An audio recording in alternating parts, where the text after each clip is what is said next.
The News Line. Hello and welcome back to People's TV. In today's video news commentary, we turn our attention to a very special event that took place in Colombo, Sri Lanka.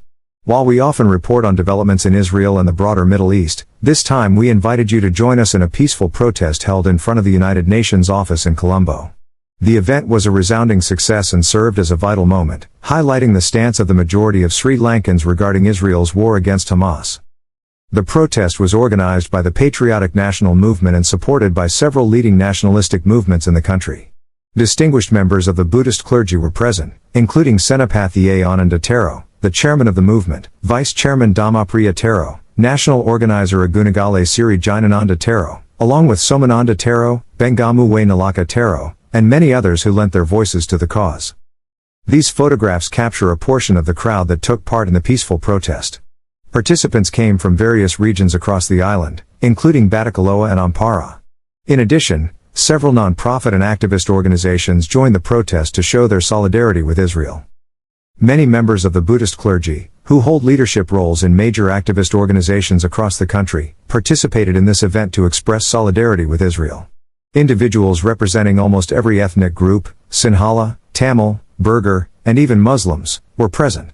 The message was clear and resounding: Sri Lankans stand united against the efforts of radical Islamic individuals, groups, and politicians seeking to undermine the relationship between Israel and Sri Lanka.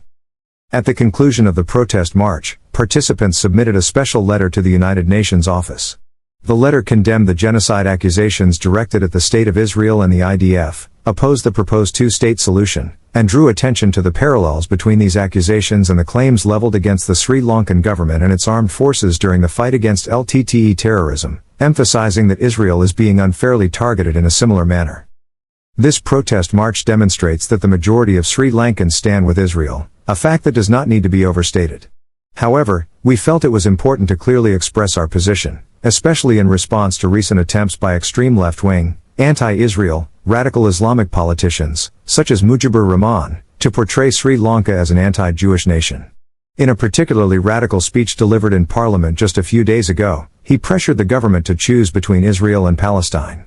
This protest sends a strong message: regardless of the stance of the Sri Lankan government, the opposition, or other political figures, the majority of Sri Lankans remain firmly in solidarity with Israel. In addition to the diverse ethnic groups, the protest also included participants from different religious communities, including Christians and Hindus, alongside Buddhist devotees. This was a striking reminder of Sri Lanka's democratic values. While Sinhala is the majority, every ethnic and religious group enjoys the privilege and freedom to live in peace and harmony under the country's framework.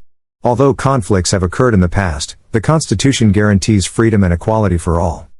Despite having different political views, the participants united with a single purpose: to stand in solidarity with the State of Israel.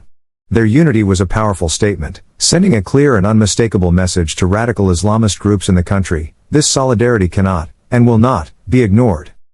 We issue a warning to the minority radical Islamic groups in Sri Lanka: do not even attempt to plant a distorted picture of Israel in the minds of fellow Sri Lankans. Your presence in Parliament does not give you the right to leverage privileges to create an atmosphere hostile to Israeli citizens or the State of Israel in our country. Remember, Sri Lanka stands firmly with Israel. We have not forgotten our own struggle against the LTTE, one of the most ruthless terrorist organizations in the world, for over 3 decades, just as Israel fights Hamas terrorists today. In conclusion, vast numbers of Sri Lankans stand with our channel, and we look forward to continuing this journey to further strengthen Sri Lanka's relationship with Israel. If this report helped you see the situation on the ground clearly, don't keep it to yourself. Like, share, and subscribe to People's TV, where truth has no agenda, and facts speak louder than spin. Subscribe us for more details.